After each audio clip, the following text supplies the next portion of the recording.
Hi, my name is Coldbeer, and let's start with Gamedec Definitive Edition.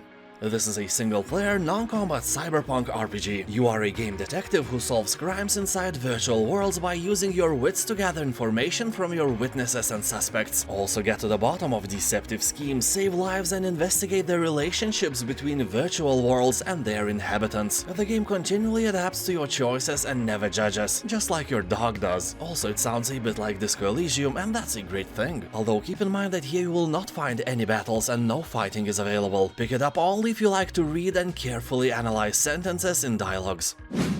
Thief Simulator.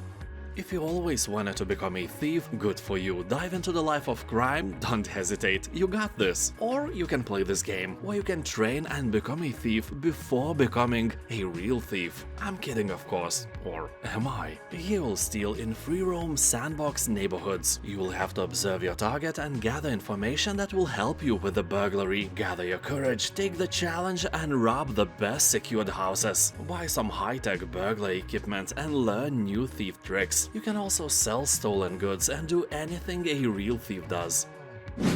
Green Hell.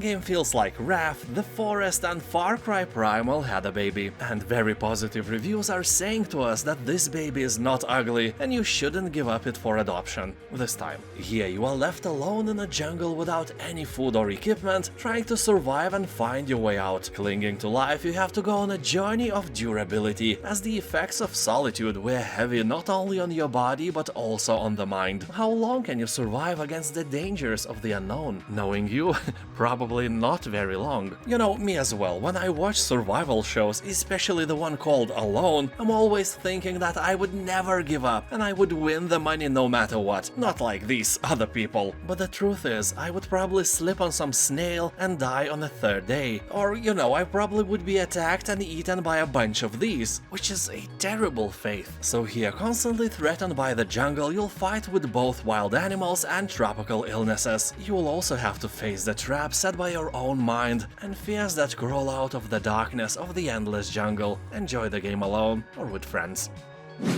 Roguebook. This is a roguelike deck builder with unique mechanics from the developers of Feria and Richard Garfield, creator of Magic: The Gathering. He'll build a team of two heroes and dive into a memorable adventure like never before, or more likely like, you know, sometimes before. I would probably ignore the game, but the Roguebook's unique characters, especially various monsters, catched my attention. I'm really tired of conventional monsters, you know, like dragons or unicorns, and this game has some really nice hybrids I never seen before. So here you'll be able to choose from 6 hero pairs, and each hero has a collection of over 50 cards, a personal relic and a unique skill tree. You will choose your combo and dive into the battles where you will face over 40 bosses and enemies. The Pale Beyond. You never wanted to lead this expedition, but here you are, stuck on and in the ice. Your captain is missing, and you are stranded miles from civilization. Someone has to take charge, and that is you, unfortunately. Because, you know, knowing you, now everyone is certainly doomed. You will have to manage your resources, balance safety and morale, make the hard calls, and head in the only direction you can, through the Pale Beyond. Keeping the crew and your dogs safe, fed and warm during the expedition is mandatory. You know, surviving on the ice will matter little in the face of a mutiny. Every vote will count, so keep the crew, at least the majority of it, on your side. Or, you know, you will hang and someone else will take the lead, but that won't be your story anymore. This is a wonderful, story-rich game. I can recommend it for everyone who likes games like that without any doubt. Dredge. So this is a fishing game, and in real life I am terrible at fishing. My last 2 fishing trips were marked by my own blood because I caught myself, and I had to actually cut out the barbed end of the hook with pliers in order to remove it from my soft, puny body. Long story short, I am the biggest thing I ever caught. That was really funny for my friends, but for me that was as grim as it can get. So the setting of fishing is nothing that I actually consider a fun thing. But Dredge is not just a fishing game. It's a fishing game with a twist. After dark, it becomes a Lovecraftian fishing game. The world around you is teeming with creatures from the void, and when the night sets in, our worlds collide and cosmic horrors enter our realm. Not as scary as your ex-mother-in-law, but still terrifying things. So ideally, you want to return to a harbor before the night sets in, so you won't become a dinner for some malevolent demigod of the depths. You can also dock in some safe location and sleep during the night. Of course, it is easier said than done, because the game uses a very cool time management mechanic. If you do nothing, time doesn't move. Like for real, if you just swing on the waves and admire the horizon, you can stay like this forever. But when you start sailing, the timer starts ticking, and at 6 PM Lovecraftian madness starts to settle in. This is a wonderful and honestly kinda relaxing game. Well, except when you go into mangroves. Oh, it's not relaxing at all. Anyway, the game is absolutely 10 cold beers out of 10. A must play. Rogue Lords.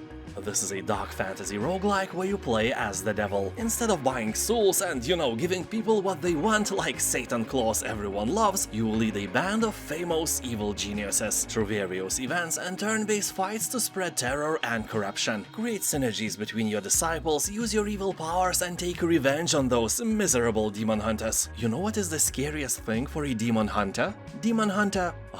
And that's you and your minions. Of course, only when you win, because sometimes you will encounter demon hunters, and then you die. So here, run after run, you will manage your team as they encounter unforeseen events and be in charge of a turn-based combat. To reinstate your hold over the world of humans, you must first regain the strength you previously wielded by taking possession of artifacts with legendary power. People are saying that Rogue Lords is a nice game, but it's infuriatingly slow. You will spend most of the time walking the main map, and the difficulty levels sometimes have extreme spikes.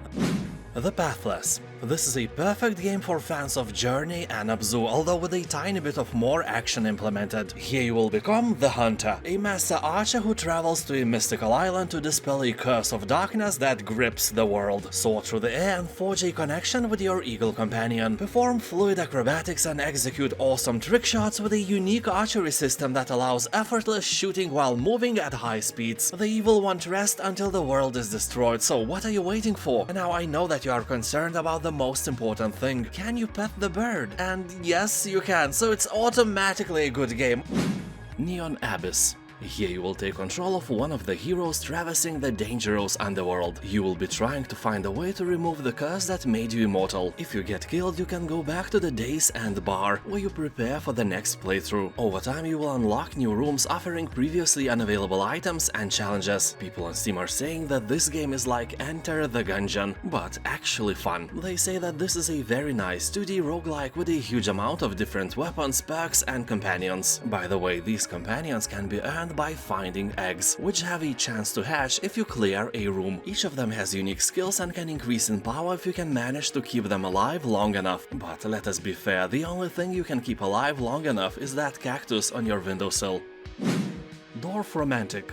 This is a relaxing building strategy and puzzle game, in which you place tiles to create ever-growing, idyllic village landscapes. With Dorfromantik, you can immerse yourself in a quiet, peaceful world at any time, and take a break from everyday life, which usually sucks. At the same time, the game offers a challenge for those who are looking for one. To be the high score, you need to carefully plan and strategically place your tiles, so you will have to use that tiny organ in between your ears. And it's good for you to take a break from killing countless zombies, riding dragons, and hunting Bigfoot. It somehow reminds me of a tabletop game named Carcassonne. If you like that, you will love this game as well, and vice versa. And now is the time when you subscribe. Or if you are already subscribed, hit that bell notification button. Let's be friends with benefits. And now thank you for watching, have a nice day, and I will see you next time with the next Nintendo sale next week. Bye.